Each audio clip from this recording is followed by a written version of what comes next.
Shalom. Kol Holo Yahweh Bahashem, Yahweh Shai Bahashem, Raha HaKadash. Double honors to the apostles and elders of Great Millstone. Peace and salutations to the hopeful elect scattered throughout the four corners of the globe. My name is Barad Dabal, coming to you from the GMS campus, Indianapolis. And to all those listening and learning to you, I say Shalom. Especially to you so-called blacks, Hispanics, and Native Indians that make up the 12 tribes of Israel. It's just the end is near. We are completely at its end. It's just a spiritual thought. We're at it. We're at the end. I'm going to start with the book of Ezekiel, chapter 7, verse 1. May have one other scripture. I'm going to mention a few things that come to mind through the spirit of Yahweh Bashem Yahweh Shai. And hopefully it is edifying to the elect body of true believers, uplifting, alarming of some sort to those that hear, the word, the message, will run further towards Yahweh Bashem Yahweh Shai as we draw to a close of this current wicked rulership. But in any case, this is the book of Ezekiel, chapter 7, verse 1. It says, "Moreover, the word of the Lord came unto me, saying, also, says, also thou son of man, thus said the Lord power unto the land of Israel." And we know that Israel is a people before it's a place. And of course, Israel has been scattered. And in these last days, we are under the hand of Esau, Edom, the so-called white man here in the Americas, as it tells us in Jeremiah that let's see if I can get it. Well, let's just say, roughly paraphrasing, because I'm at work and sometimes my phone has issues pulling up scriptures. But we know that the tribes, the tribe of Israel, the tribe of Judah will oppress together. And the main oppression of us being together and oppressed is here in the Americas. And so, of course, he said, "Speak unto the land of Israel." Again, a people before is a place, and end has come upon the four corners of the land. And of course, just going further, he says, "Now is the end come upon thee, and I will send my anger upon thee, and I will judge thee according to thy ways, and will recompense upon thee all thy abominations." And so here in the Americas, we know that Esau, Edom, the so-called white man, right now is deploying and has deployed troops, into D.C. And at this current moment, there have been talks, if they haven't already, in Chicago, also Indiana, and there's several other places that has been spoken of. And of course, there's been a video where I guess that's been spoken. I believe it was an elder that brought out the video that was speaking at how the men or those guys at the NYs or YNs, Salakia, the YNs in Chicago, is like they not scared of the troops, and they're ready to fight. And of course, this is going to be the sentiment in many other states as they start to see Trump, the government, put more of a squeeze upon the people. And of course, just speaking as a man, it looks as though that they're setting up these places because these cities, these major cities, will be some of the first ones that they see will have an explosion of people, sedition among men, as the scriptures have spoken. And so the prophets are speaking these things. So we're watching and we're seeing, Esau, set himself up for something that's soon to come. And again, speaking as a man, they setting up these troops. Esau doesn't do these things without having the foreknowledge of something or an expectation of something they're looking to see. And we know that 2/3 of our people are going to feel the wrath. That's why it tells us in Psalms, David mentioned in Psalm 17, deliver me from the wicked, which is thy sword. That would be the elect's sentiment, because we know that there's no power in our hand. Esau is his blessing is that sword.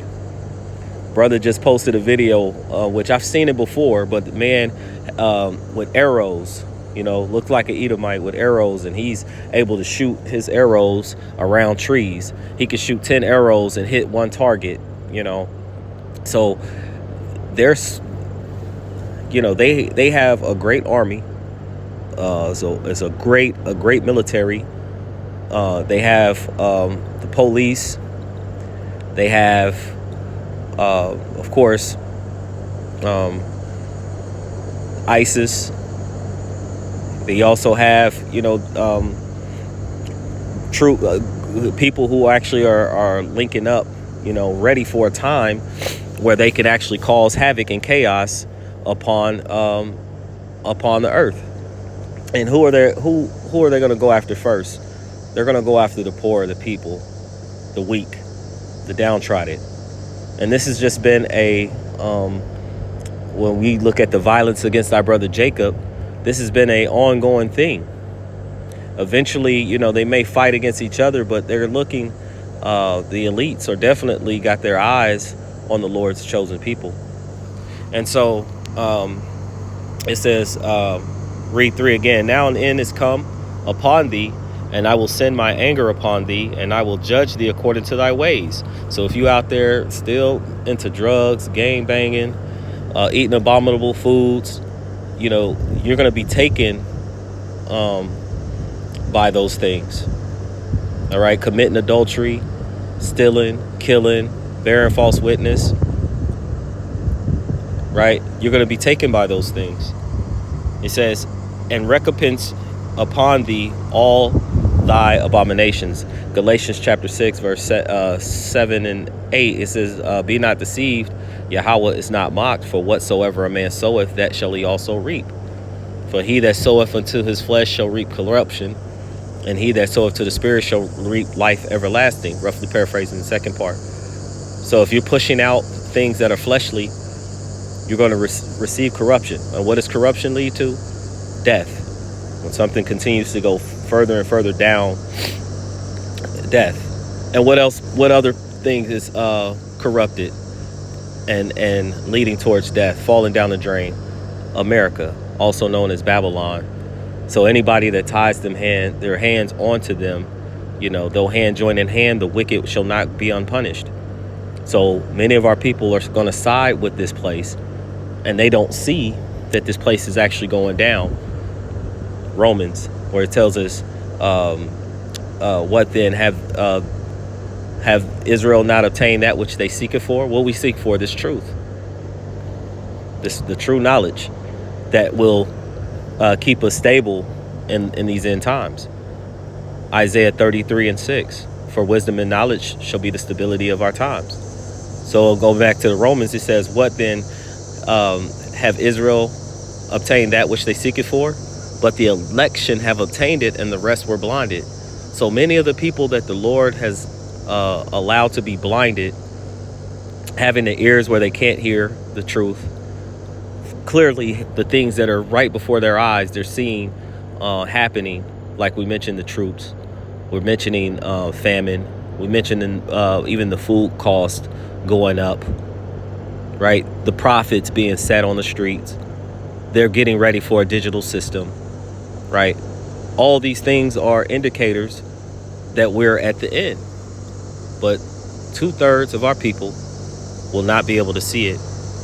And although you have this nation tongue falling upon themselves, I believe that's Psalm 68 and 4, I believe. I might be off with that. But their tongues falling upon themselves, they're bringing out many things. I'm seeing more and more videos of their own people bringing out atrocities and different things that they have done. And so this place is actually, it's at its end. We're at the end.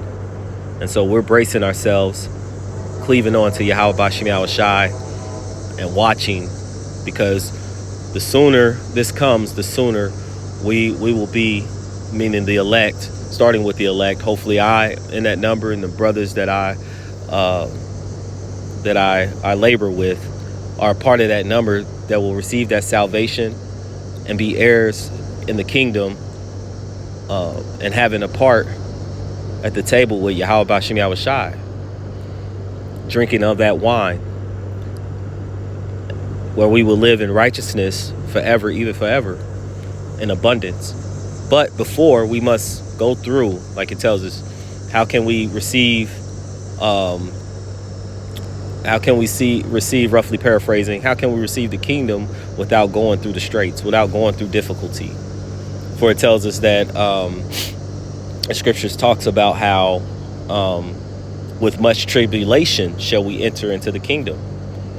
So there are many things that we could possibly see that could possibly happen that we must be prepared for. The scriptures talk about how we must be as pilgrims upon the earth, be as though you have none, right? Because we have houses and could lose it the next day, wives, children, lose it the next day, businesses, right?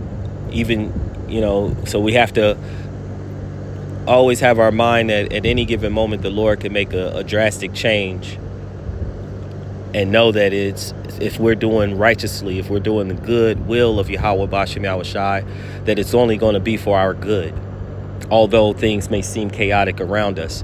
Because he did tell us that our servants shall eat, but they shall be hungry. Who? 2/3, the other nations. My servants shall drink, but they shall be thirsty. My servants shall have joy of spirit or joy of heart, but they shall have sorrow of heart. So someone has to play the part of having the joy and being able to eat.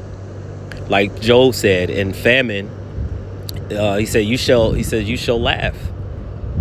Right?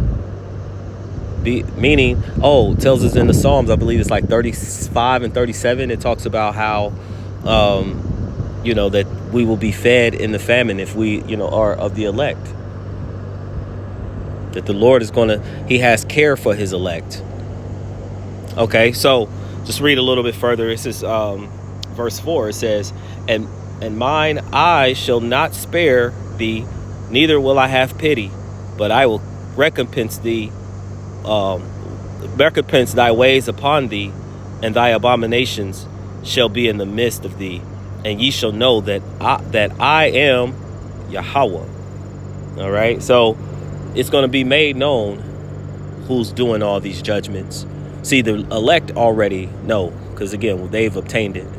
But pretty soon, all the world is going to have to bow down and declare that Yahweh, his son, Yahushai, is Lord. Thus saith the Lord power, and evil and only evil, behold, is come. And evil is come, the end is come, it watches for thee, behold, it is come. So pretty soon we're going to see a lot of things start to happen, start to even increase. Again, when the child, is birthed or is born or delivered, right? That child being Israel, and just like any child being delivered, there's great pains that come. But once deliverance has come, things are made more at ease. And that's how it's going to happen with the children of Israel. Be great pains. When Yahushua returns, the elect will be delivered, and then we will be forever with the Lord, as Paul has mentioned, forever, even forever. So I hope that this lesson is edifying, uplifting, exhorting of some sort to the elect body of true believers. Before I end, I'd like to give all praise, honor, and glory to Yahweh, Bahashem, Yahushai, Bahashem, Raha HaKadosh. Double honors to the apostles and elders of Great Millstone. Peace and salutations to the hopeful elect scattered throughout the four corners of the globe. Until next time, all those listening and learning to you, I say, Shalom.